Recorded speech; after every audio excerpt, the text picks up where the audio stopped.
Hello, কেমন আছো সবাই বলো। আমি কিন্তু ভালো আছি, কারণ আজ আমি তোমাদের জন্য থার্ড পার্ট নিয়ে এসেছি।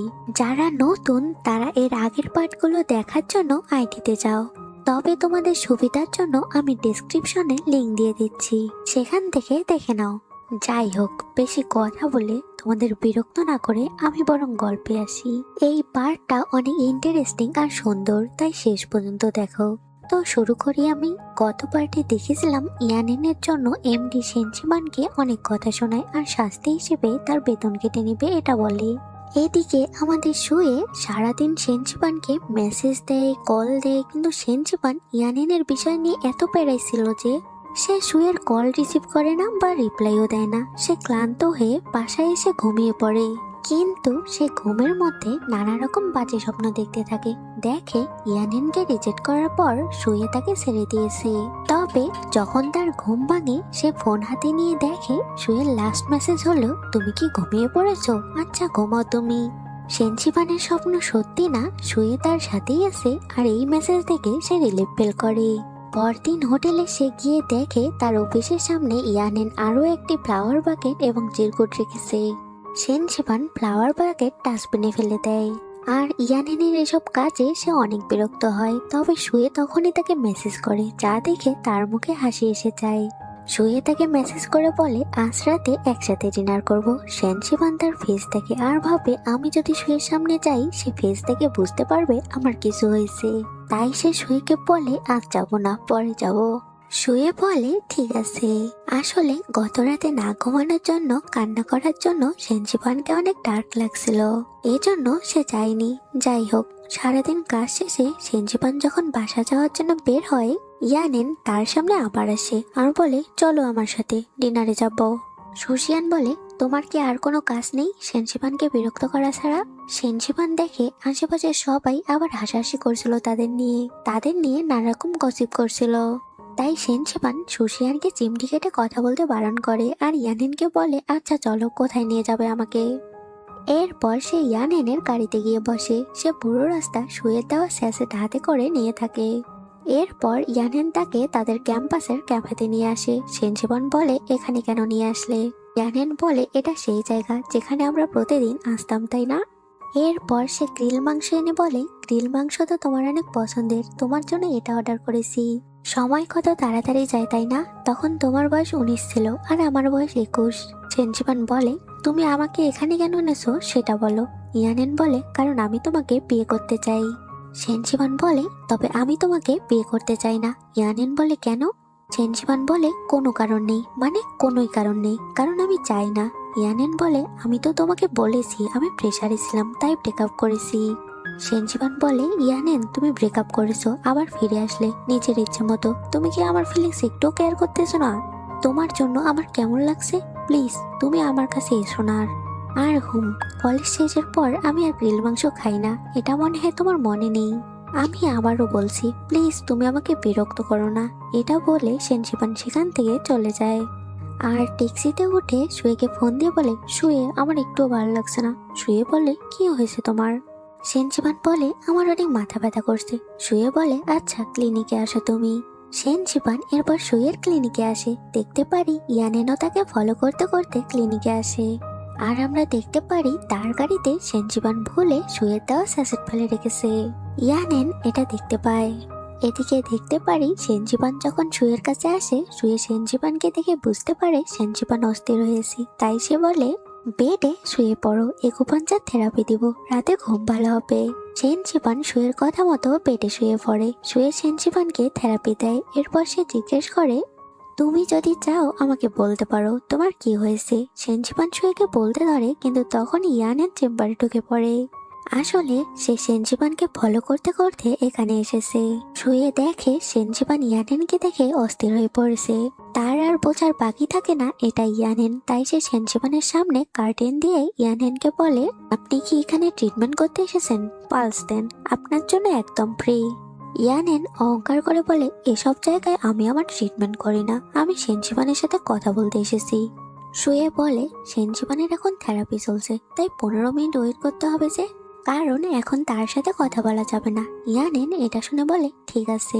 এরপর সে সেখানে ওয়েট করতে থাকে। এরপর 15 মিনিট গেলে সেনজিবানের থেরাপি শেষ হয়। ইয়ানেন এবার সেনজিবানকে বলে চলো তোমাকে বাসায় নামিয়ে দিব।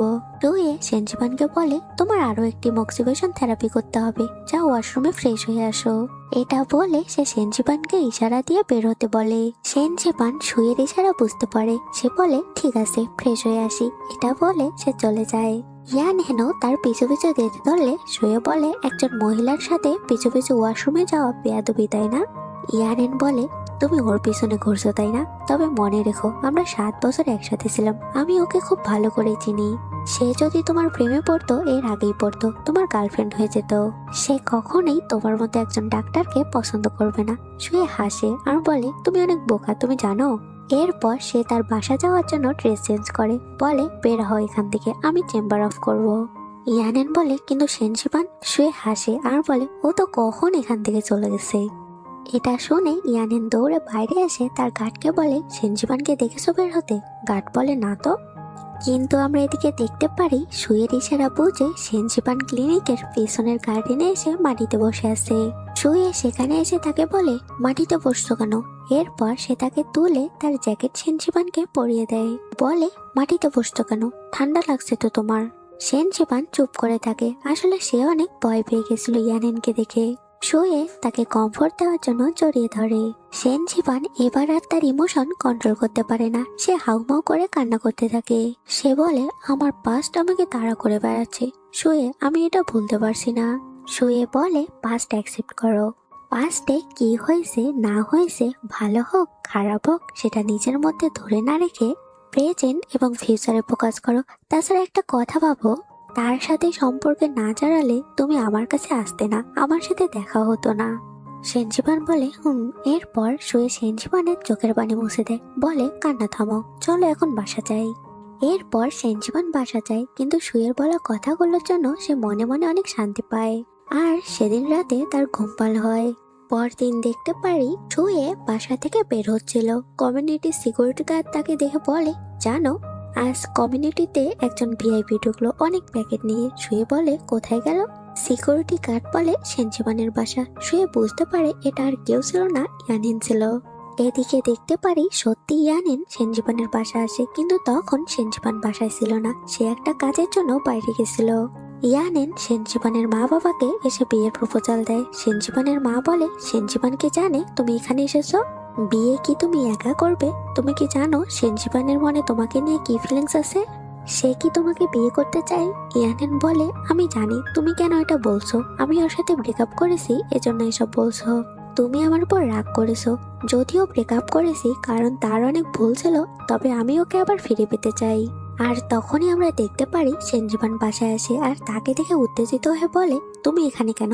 ইয়ানেন বলে কারণ আমি তোমাকে বিয়ে করতে চাই। সেনজিবান বলে কিসের বিয়ে? আমাকে ছেড়ে দিয়ে আবার কিসের বিয়ে? আমার ফিলিংস কি তুমি একটুও বোঝার চেষ্টা করছো না? ইয়ানেন বলে ফিলিংস? তুমি আমার ফিলিংস বোঝো? তোমাকে বিয়ে করার জন্য কি না কি করছি। তোমাকে বিয়ে করার জন্য তোমার কাছে ক্ষমা চাইছি, তুমি আমাকে ইগনোর করে চলছো, তারপরও তোমার সামনে ছোট হচ্ছি প্রতিবার বোকার মতো। তুমি আসলেই একটা স্বার্থপর মেয়ে। সেনজিবান হাসে আর বলে বোকা হচ্ছ তাই বুঝি? আর তুমি কি করছো? যখন আমি কুকুরের মতো তোমার পিছু পিছু ঘুরছি একটু কথা বলার জন্য, তখন কি করছো? যখন আমার দোষ না থাকা সত্ত্বেও সবসময় কুত্তার মতো নিজের আত্মসম্মান বিসর্জন দিয়ে মাপ চাইতাম তোমার কাছে, তখন তুমি কই ছিলে বলো তো?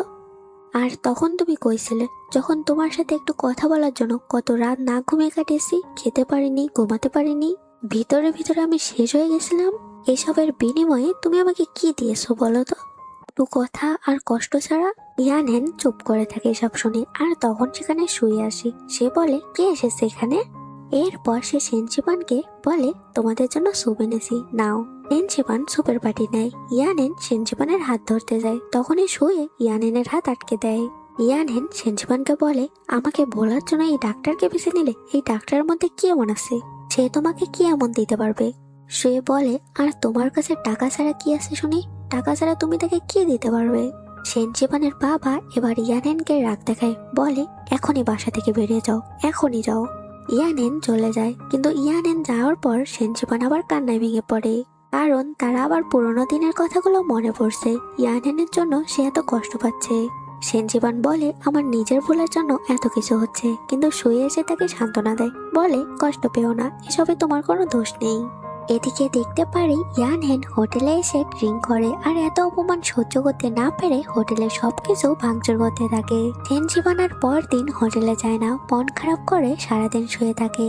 তার মা তার কাছে এসে বলে আমি ভেবেছিলাম তোমরা মিউচুয়াল ব্রেকআপ করেছো, কিন্তু তুমি এত কষ্ট পেয়েছো আমাকে বলনি কেন? সেনজিবান বলে মা, কারণ আমি তোমাদের টেনশন দিতে চাইনি তাই। সেনজিবান বলে মা শোনো, বাচ্চারা যতই বড় হোক না কেন, বুড়ো বুড়ি হলেও মা বাবার কাছে সন্তান সবসময় ছোটই থাকে। তাই এখন থেকে নিজের মধ্যে কোনো কিছু রাখবে না, সব আমাদের সাথে শেয়ার করবে। সেনজিবান মায়ের কথা শুনে ইমোশনাল হয় আর তারা দুজনই অনেক ইমোশনাল হয়। একটু পর দেখতে পারি লিনিশেন আর সুশিয়ান সেনজিবানকে দেখতে তাদের বাসায় আসে। সেনজিবানের মা তাদের খাবারের ব্যবস্থা করে, তারা খেতে খেতে অনেক গল্প করে। লিনিশেন তাদের বলে এমডিও ইয়ানহেনের উপর বিরক্ত, কারণ হোটেলে সে অনেক ভাঙচুর করেছে। তার জন্য হোটেলে অনেক বিশৃঙ্খলা হয়েছে কাল। হোটেলে এসব হয় বাইরের মানুষ জানলে হোটেলের বদনাম হতে পারে, তাই এমডি তাকে তাড়াতাড়ি চেক আউট করে চলে যেতে বলছে। যাওয়ার আগে সব ক্ষতিপূরণ দিতে বলছে। সেনজিবানের মা বলে বাদ দাও সব কথা, খাওয়া শুরু করো। এরপর তারা সেখানে খেতে খেতে হাসি খুশিতে অনেক সময় পার করে। সেনজিবান নর্মাল হয় এবং পরদিন হোটেলে যায়। সে দেখে তার অফিসের সামনে ইয়ানহেন একটা বক্স রেখেছে। সে বক্স খুলে দেখে সেখানে শুয়ের দেওয়া স্যাশেট রাখা আর পাশে একটা পারফিউম আর একটা চিরকুট। সে চিরকুট খুলে দেখে ইয়ানহেন লিখেছে স্যাশেটের গন্ধ একদিন শেষ হয়ে যাবে, কিন্তু আমার ভালোবাসা শেষ হবে না। স্যাশেট অনেক কম দামি একটা জিনিস, তাই তোমার পছন্দের ব্র্যান্ড থেকে একটা পারফিউম কাস্টমাইজ করে বানিয়েছি। এটা স্যাশেটের থেকে 1000 গুণে ভালো। কিন্তু সেনজিবান যখন পারফিউমের বোতল প্রেস করে তার পারফিউমের গন্ধ একটুও ভালো লাগে না। সে বুঝতে পারে পুরোনো দিনের সেনজিবান আর এখনকার সেনজিবানের মধ্যে অনেক পার্থক্য। সে এখন শুয়ে আর শুয়ে স্যাশেটের হার্বে অভ্যস্ত হয়েছে। তার এখন কোনো ব্র্যান্ডের দরকার পড়ে না, তার শুয়ে গিয়ে দরকার। এটা বলতেই সে দৌড়ে শুয়ের রুমের সামনে আসে, কিন্তু সে সাহস করে ডাকতে পারছিল না। আর তখনই শুয়ে বাইরে আসে ময়লার বক্স নিয়ে, বলে তুমি এখানে কেন? সেনজিবান বলে তুমি কোথায় যাচ্ছ? শুয়ে বলে আমি ময়লা ফেলতে যাচ্ছি। সেনজিবান বলে আমিও যাবো। এরপর সে শুয়ের সাথে বাইরে আসে। আসলে সে সাহস করে বলতে পারছিল না কিছু শুয়েকে, কিন্তু লাস্ট পর্যন্ত সে সাহস করে বলেই ফেলে শুয়ে স্যাশেটের গন্ধ নেই, তুমি কি আমাকে একটা নতুন দিতে পারবে? শুয়ে বলে তুমি কি এত তাড়াহুড়ো করে এত হাঁপিয়ে এটাই বলতে এসেছো? সেনজিবান এটা শুনে একটু চুপ করে থাকে, কিন্তু এবার বলেই ফেলে শুয়ে আমি তোমাকে পছন্দ করি, তুমি কি আমার বয়ফ্রেন্ড হবে? শুয়ে বলে ভেবে বলেছো তো? সেনজিবান বলে হ্যাঁ আসলে। কিন্তু তখনই শুয়ে সেনজিবানকে কিস করে। এরপর হাত ধরে বলে এক পায়ে আছি আমি। সেনজিবান এটা শুনে স্মাইল করে। এরপর তারা দুজনই শুয়ের পাশে আসে। সেনজিবান শুয়েকে বলে সরি, আমি তোমাকে এতদিন অনেক কষ্ট দিয়েছি। আমার স্মেল সেন্সও জানে তোমাকে ছাড়া থাকতে পারে না, কিন্তু আমি এতদিনে বুঝলাম আমি তোমাকে ছাড়া থাকতে পারবো না। তুমি আমার অভ্যাস হয়ে গেছো। এত দেরিতে আমি এটা রিয়েলাইজ করলাম। এ বলে না তো দেরি হয়নি তো, আমার চোখে তুমি প্রতিদিন ভালোবাসার মানুষ। দিন যত যাচ্ছে তোমার জন্য আমার ভালোবাসা বৃদ্ধি পাচ্ছে। তোমাকে দেখে আমি ততই মুগ্ধ হচ্ছি, তাই কষ্ট না পেয়ে নিজের দিকে ফোকাস করো, আর বাদ বাকি যা আছে সব আমার উপর ছেড়ে দাও। এটা শুনে সেনজিবানের চোখে পানি আসে, কারণ কেউ যে তাকে এতটা নিঃস্বার্থভাবে ভালোবাসতে পারে সে এটা কল্পনাও করতে পারেনি। এরপর দেখতে পারি আমাদের এই লাভি ডাবি কাপলে ডেটিং শুরু হয়। তারা দুজনই দুজনের অনেক কেয়ার করে। তারা দুজনই দুজনের কাজ শেষে রাতে দেখা করে। শুয়ে সেনজিবানের জন্য ডেইলি রান্না করে, একসাথে খায়, সময় কাটায়, ইত্যাদি ইত্যাদি। তারা যে রিলেশনে আছে এটা সবাই জানে। দাদু তো এটা জানতে পারে, শুয়েকে নানা রকম অ্যাডভাইস দেয় কিভাবে সেনজিবানের কেয়ার করবে।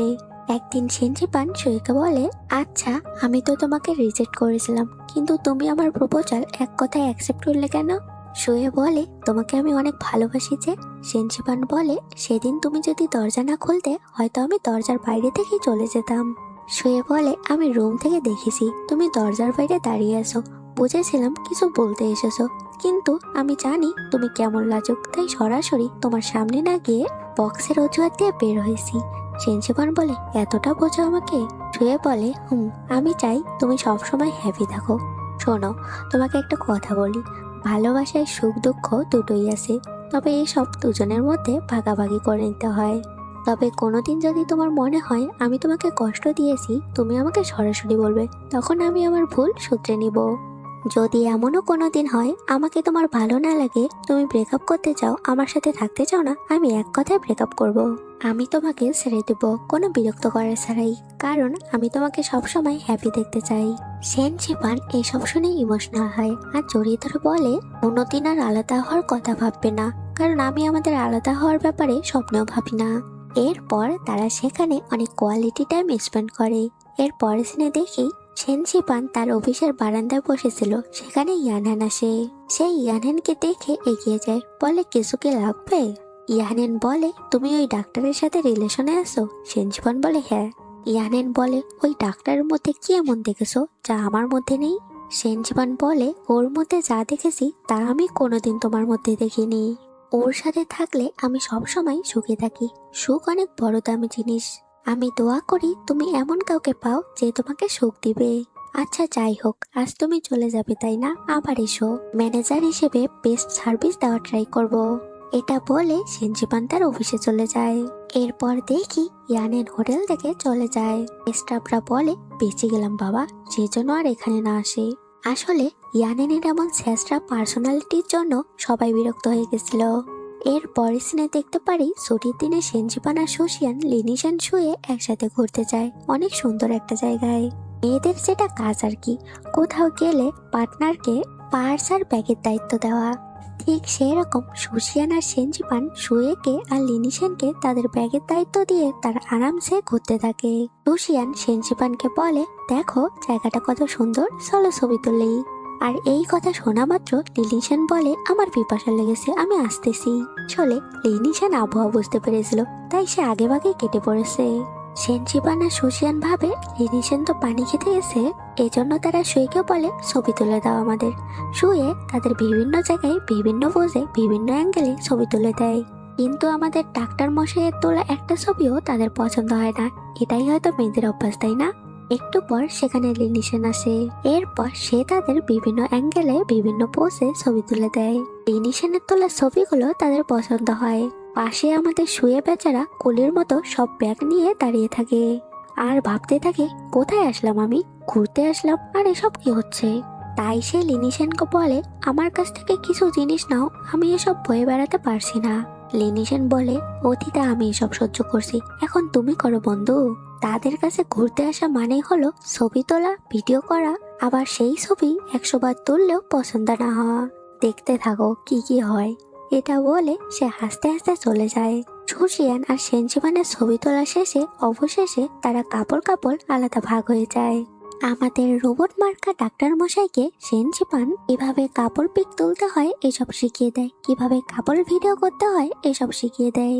এরপর তারা সেখানে অনেক ছবি তোলে আর অনেক মজা করে। এরপর সেনজিপান আর শুয়ে তাদের বাসায় আসে। সেনজিপান ফ্রেশ হতে গিয়ে দেখে শুয়ে তার দেওয়া রিং খুব যত্নে রেখেছে। সে এটা পেয়ে শুয়েকে বলে, তার মানে তুমি আমার প্রেমে প্রথম থেকে হাবুডুবু খেতে, তাই না? ছেলে মানুষ, মেয়ে লিগো তো থাকবেই। তাই শুয়েও বাকি 5টা ছেলের মতো স্বীকার করে না, বলে, না তো, তুমি তো আমার প্রেমে হাবুডুবু খেতে। এজন্যই তো কেউ যদি আমাকে বুকিং করতে না পারে, তাই সবার থেকে বাঁচতে আমাকে এই রিং দিয়েছো।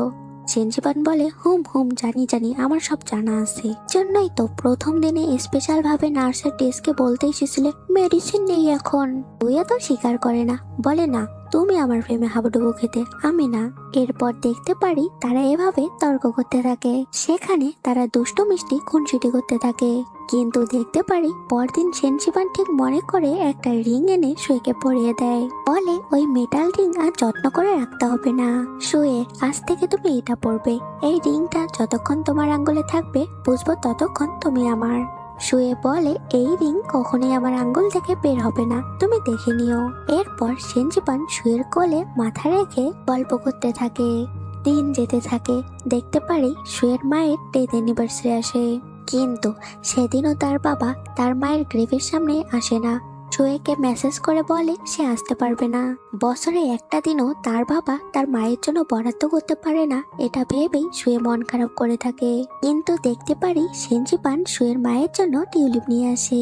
বলে আন্টির জন্য এই টিউলিপ গুলো এনেছি, তুমি আন্টির গ্রেভের সামনে এই টিউলিপ গুলো রেখো। সেনজিপান তার মায়ের কেয়ার করে টিউলিপ এনেছে, এটা দেখে সুয়ে অনেক ইমোশনাল হয় আর সেনজিপানকে জড়িয়ে ধরে, কারণ সেনজিপান তার নিজের অজান্তেই তার মায়ের প্রিয় ফুল এনেছে। এরপর দেখতে পারি সুয়ে আর তার দাদু তার মায়ের গ্রেভের সামনে এসে গ্রেভের সামনে সময় কাটায় আর নানা রকম গল্প হতে থাকে। আসলে চাইনিজরা মনে করে মৃত ব্যক্তির গ্রেভের সামনে এসে কথা বললে মৃত ব্যক্তি সেটা শুনতে পায়। যাই হোক, এরপর সময় যেতে থাকে। সুয়ের দাদুর সাথে সেনজিপানের মা বাবারও বন্ডিং ভালো হয়, তারা একসাথে ঘুরতে যায়, খাবার খায়, হাসি ঠাট্টা করে সময় কাটায়। এরই মধ্যে একদিন দেখতে পারি হোটেলে এমডি বলে হোটেলে চীনা মেডিকেল অ্যাসোসিয়েশন কনফারেন্স অনুষ্ঠিত হবে।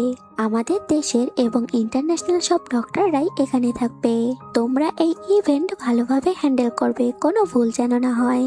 এরপর দেখতে পারি সেনজিপান হোটেলে ডিউটি শেষে বাসা ফেরে আর সে দেখে প্রতিদিনের মতো আজকেও শুয়ে রাস্তায় তার জন্য অপেক্ষা করছে। এরপর তারা একসাথে বাসা আসে, শুয়ে তার জন্য রান্না করে আর তারা একসাথে খায়, গল্প করে। সেনজিপান শুয়েকে বলে আমাদের হোটেলে ডাক্তারদের ইভেন্ট হবে, তুমি কি সেখানে থাকবে? শুয়ে বলে এ ব্যাপারে আমি জানি, তবে সেখানে যাওয়ার মতো কোয়ালিফিকেশন এখনো আমার হয়নি, তবে দাদু যাবে। সেনজিপান বলে দেখো তুমিও একদিন যাবে, এটা আমি বলে দিলাম। আচ্ছা শোনো না, কাল আমি তুমি সুশিয়ান আর লিনিশন বাইরে ঘুরতে যাব, তুমি যাবে? শুয়ে বলে ঠিক আছে আমি যাব, কোনো সমস্যা নেই। কিন্তু আমরা দেখতে পারি পরদিন শুয়ে যখন ক্লিনিকে আসে তার সিনিয়র তাকে বলে ক্লিনিক অ্যাসোসিয়েশন কনফারেন্সে যাওয়ার জন্য ইয়াং ডক্টরের মধ্যে তোমার নাম রেকমেন্ড করছে, তাই এই সপ্তাহের মধ্যে তোমার রিপোর্ট সাবমিট করার চেষ্টা করো। এই সুযোগটি অনেক বড় সুযোগ, তাই এটা কাজে লাগাও, নিজেকে প্রমাণ করো। সুয়ে তো এটা শুনে অনেক খুশি হয়, কারণ তাকে এত বড় একটা জায়গায় চান্স দিয়েছে। এদিকে সেনজিপানরাও ঘুরতে যাওয়ার জন্য রেডি হয়, সে সুয়েকে মেসেজ দিয়ে বলে সুয়েকে আসতে। সুয়ে তো তার রিপোর্টের জন্য অনেক বিজি ছিল, তাই সে বলে প্লিজ রাগ করো না, আমি আজ আসতে পারবো না, আমি ওভারটাইম করবো। সেনজিপান বলে ঠিক আছে, তোমার কাজে তুমি ফোকাস করো। এরপর তারা সুয়েকে ছাড়াই বাইরে ঘুরতে যায়। আচ্ছা যাই হোক, এই গল্পের আমি আরো একটি পার্ট করব, সেটাই শেষ পার্ট হবে। আর শেষ পার্টটি অনেক সুন্দর, তোমাদের অবশ্যই ভালো লাগবে। শেষ পার্টটি আমি 2-1 দিনের মধ্যে দিয়ে দেব, তাই শেষ পার্ট দেখার জন্য চ্যানেলটি সাবস্ক্রাইব করে বেল আইকনটি বাজিয়ে দাও। ততক্ষণ ভালোই থেকো, টাটা।